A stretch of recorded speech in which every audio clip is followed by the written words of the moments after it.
नमस्कार दोस्तों। उत्तर प्रदेश में योगी आदित्यनाथ के मंत्रिमंडल का विस्तार इसी महीने होना है और इस विस्तार में जो चर्चा है वो चर्चा ये है कि ब्राह्मण विधायकों को क्या तरजीह दी जाएगी या उनके पर कतरे जाएंगे।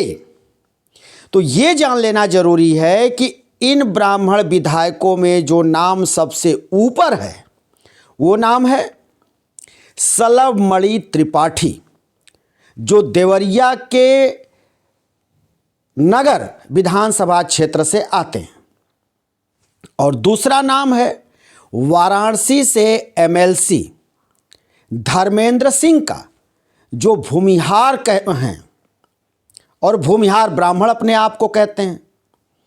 तो इस तरह से ये जो दोनों नेता हैं सलबमणि त्रिपाठी और धर्मेंद्र सिंह, अब ये जब विस्तार होगा मंत्रिमंडल का तो सबकी निगाहें टिकी हैं, खासकर ब्राह्मण विधायकों और एमएलसी जो हैं उनका ध्यान इधर ही है कि क्या धर्मेंद्र सिंह और सलबमणि त्रिपाठी मंत्रिमंडल में शामिल किए जाएंगे या फिर इनके पर कतर दिए जाएंगे।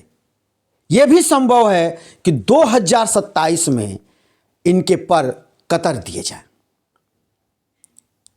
और यह सब तब हुआ है, मजेदार बात है कि लखनऊ में जो बैठक की थी ब्राह्मणों ने, पार्टी की थी बाटी चोखा की, और बाटी चोखा का जो स्वाद लिया था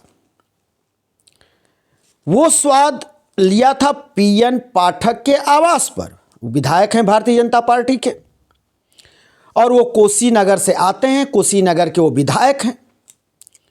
वहां पर जो 50 विधायक और एमएलसी पहुंचे थे उसमें अधिकतर ब्राह्मण, कुछ उसमें भूमिहार और कुछ उसमें कुन्मी भी थे, लेकिन उसको रूप दिया गया, रंग दिया गया ब्राह्मण विधायकों की बैठक। और ब्राह्मणों विधायकों की बैठक, उसमें यह बताया गया कि ब्राह्मणों ने अपनी व्यथा एक दूसरे से शेयर की कि हमारी सुनी नहीं जाती, न संगठन में, न सत्ता में, न सरकार सुनती है, हमारी बात कोई सुनता ही नहीं, हमारी बात कोई करता ही नहीं, हमारी आवाज़ कोई नहीं बन रहा है और प्रदेश में ब्राह्मणों की तौहीनी हो रही है, ब्राह्मणों की कहीं सुनवाई नहीं है। ये बात आई थी और ये बात पर चर्चा हुई थी, ये पक्की बात है। लेकिन इस बैठक की जो अगुवाई की बात आई थी उसमें ये नाम चर्चा में हैं धर्मेंद्र सिंह एमएलसी वाराणसी से और देवरिया सदर के जो विधायक हैं सलबमणि त्रिपाठी। इन दोनों के पर कतरने की खबर है। यह भी खबर है कि दिल्ली नेतृत्व इन दोनों को लेकर खासे नाराज है। लेकिन योगी आदित्यनाथ जब दिल्ली दरबार पहुंचे तो क्या योगी आदित्य ने डैमेज कंट्रोल किया? क्या योगी आदित्यनाथ ने धर्मेंद्र सिंह और सलबमणि त्रिपाठी इनके बारे में केंद्र को कुछ ये समझा पाए, या क्या जब मंत्रिमंडल का विस्तार होगा तो इस एक एमएलसी और विधायक दोनों को क्या मंत्रिमंडल में शामिल किया जाएगा या नहीं किया जाएगा? अगर ये शामिल होते हैं तो ब्राह्मण विधायकों की जीत मानी जाएगी, अगर इनको शामिल नहीं किया जाता है तो ये माना जाएगा कि ब्राह्मण विधायकों की सुनवाई नहीं हुई। क्योंकि पंकज चौधरी जो प्रदेश अध्यक्ष बनाए गए हैं वो कुर्मी समाज से आते हैं। ये भी कहा जाता है कि कुर्मी विधायकों ने बैठक की, उसे कोई एतराज़ नहीं, ठाकुर विधायकों ने कुटुंब बैठक की, उसे कोई विरोध नहीं, फिर धोबी समाज के लोगों ने बैठक की, लोधी समाज के लोगों ने बैठक की, उस पर कोई एतराज़ नहीं, लेकिन जब ब्राह्मणों ने बैठक की तो ये तिलमिला गए।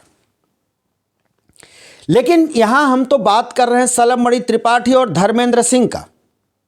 सलबमणि त्रिपाठी और धर्मेंद्र सिंह दोनों पत्रकारिता से आते हैं, दोनों पत्रकार रहे हैं इसके पहले, नेता बनने से पहले, पार्टी ज्वाइन करने से पहले ये दोनों ही नेता रहे, पत्रकार रहे।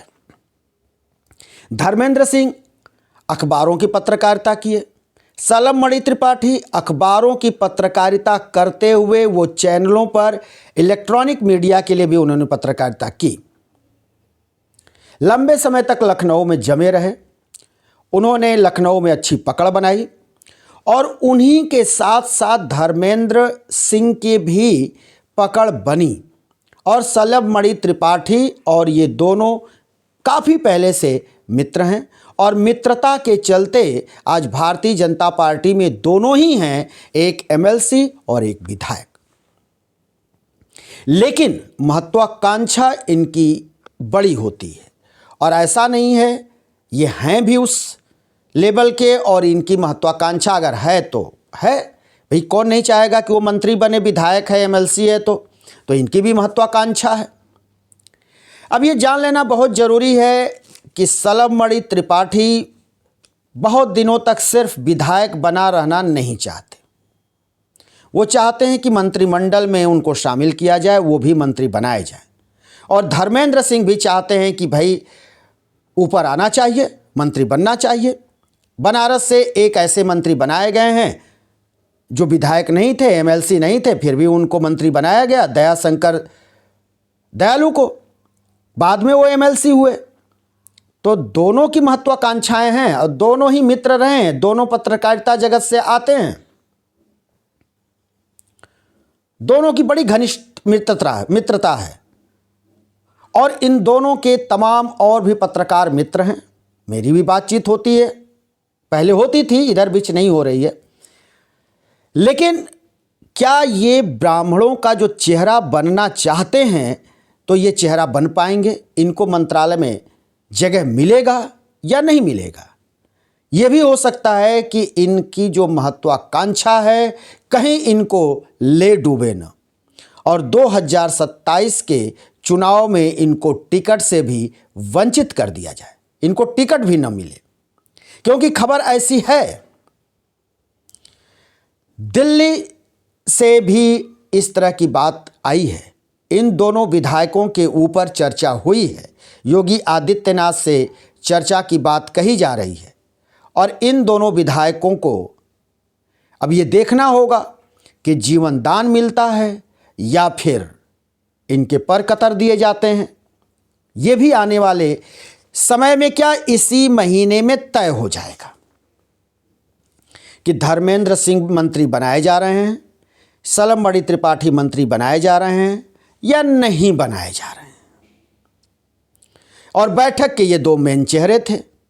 जो ब्राह्मण विधायकों की बैठक हुई थी पीएन पाठक के आवास पर और बाटी चोखा का वहाँ दौर चला था।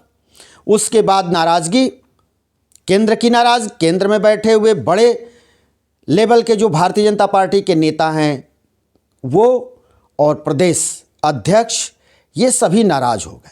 आनन फानन में इनको हिदायत दी गई, फ़ोन की घंटियां इनकी घनघनाने लगी। कई विधायकों ने अपने फ़ोन को स्विच ऑफ कर दिया तो कई ने एरोप्लेन मोड पर डाल दिया। ये अपनी नाराज़गी जाहिर कर रहे थे एक दूसरे से। ये भी बताया जाता है कि उसी दिन ये जो रात में पार्टी हुई थी तो दिन में भी ये सभी लोग किसी एक रेस्टोरेंट में मिले थे, आयोजन हुआ था। लेकिन सफाई आई पीएन पाठक के तरफ से कि उनकी पत्नी का जन्मदिन था और जन्मदिन के अवसर पर यह भोज दिया गया था, जिस भोज में सभी लोग उपस्थित थे। लेकिन सख्त लहजे में प्रदेश अध्यक्ष ने चेतावनी भी दी और कहा कि ये नहीं चलेगा, जाति के नाम पर बैठक ये पार्टी के गाइडलाइन से बाहर है और इस तरह की बातें नहीं होनी चाहिए। आइंदा अगर इस तरह से कुछ हुआ, कोई बैठक की गई तो फिर बर्दाश्त नहीं किया जाएगा, कार्रवाई की जाएगी, ये प्रदेश अध्यक्ष पंकज चौधरी ने कहा। लेकिन उसके बाद जिस तरह से सोशल मीडिया पर ब्राह्मण विधायकों के पक्ष में ब्राह्मणों ने पोस्ट करना शुरू किया और ज़बरदस्त समर्थन मिला ब्राह्मण विधायकों को, उसको देखते हुए ये माना जा रहा है कि अगर ब्राह्मण विधायकों को मंत्रिमंडल विस्तार में जगह मिलती है तब तो ये बात होगी कि ब्राह्मण विधायकों का दबदबा दिखाई दिया, या ब्राह्मण विधायकों की सुनवाई हुई, या ब्राह्मण विधायकों को जगह मिला, तरजीह मिली। लेकिन अगर ये दोनों चेहरे मंत्रिमंडल में शामिल नहीं किए गए तो इससे साफ हो जाएगा कि पंकज चौधरी की चली और ब्राह्मणों को दरकिनार कर दिया गया। और फिर वो आरोप पुष्ट होने लगेगा कि वर्तमान में जो उत्तर प्रदेश की सरकार है वो जाति विशेष का ध्यान रखती है, अपने स्वजातियों का ध्यान रखती है और उन्हीं की सुनवाई सब जगह होती है। इसको बल मिलेगा, इसकी चर्चाएं होंगी, इसको लेकर के भी तरह तरह के सवाल खड़े किए जाएंगे। बहुत सारे संगठन जो ब्राह्मणों के हैं वो मांग कर रहे हैं कि अगर ब्राह्मणों को तरजीह नहीं दे रही है भारतीय जनता पार्टी या मंत्रिमंडल में जगह नहीं दे रही है तो जो ब्राह्मण विधायक हैं, एमएलसी हैं, विधायक हैं, चाहे वो भूमिहार ब्राह्मण हैं, सबको इकट्ठे भारतीय जनता पार्टी से इस्तीफा दे देना चाहिए। क्योंकि भारतीय जनता पार्टी की जो सरकार है उसमें ब्राह्मणों की सुनवाई नहीं हो रही है, लगातार ब्राह्मणों के साथ अत्याचार हो रहा है। ऐसे में पार्टी के साथ ब्राह्मण विधायकों का बने रहना ये उचित नहीं है। अब नाम जो चर्चा में है वो धर्मेंद्र सिंह और सलमणि त्रिपाठी का है। अब सलमणि त्रिपाठी और धर्मेंद्र सिंह, ये भी बात कही जा रही है कि इन लोगों ने पत्र भी लिखा था मुख्यमंत्री को कि कांस्टेबल भर्ती में अभ्यर्थियों को 3 साल की छूट दी जाए। खैर 3 साल की छूट की खबर आ भी गई है, लेकिन वो सभी के लिए है, कोई जनरल कैटेगरी के लिए नहीं, सभी के लिए 3 साल का राहत दिया गया है। लेकिन अब ये सारी जो बातें हैं, लेटर पत्र लिखना, बैठक करना, बाटी चोखा की दावत उड़ाना, अब ये सब दिखाई देगा मंत्रिमंडल के विस्तार में। अगर मंत्रिमंडल के विस्तार में इन लोगों को जगह मिल गई, इन लोगों को आगे लाया गया, तब तो ये माना जाएगा कि ब्राह्मणों की कुछ सुनवाई हुई, बैठक से दबाव बना। अगर इनको दरकिनार कर दिया जाता है तो ये साफ हो जाएगा कि ये जो इनकी बैठक थी वो रंग नहीं लाई और उल्टे इन नेताओं के पर कतर दिए गए जो पत्रकार से नेता बने। धर्मेंद्र सिंह तो पहले कांग्रेस में शामिल हुए थे, उसके बाद भारतीय जनता पार्टी में आए। सलमणि त्रिपाठी पत्रकारिता छोड़कर वो योगी जी के काफ़ी नज़दीकी बना रहे थे और पार्टी में आए, पहले प्रवक्ता हुए, फिर वो उनको टिकट मिला, विधानसभा का चुनाव जीत गए देवरिया सदर से। अब अब तो ये देखना ही होगा कि इस महीने में जब ये मंत्रिमंडल विस्तार होता है तो क्या इन लोगों को जगह मिलती है या इनके पर कतर दिए जाते हैं। हम फिर किसी दूसरे वीडियो को लेकर हाजिर होंगे, तब तक के लिए शिवमूर्ति दुबे को दीजिए इजाज़त।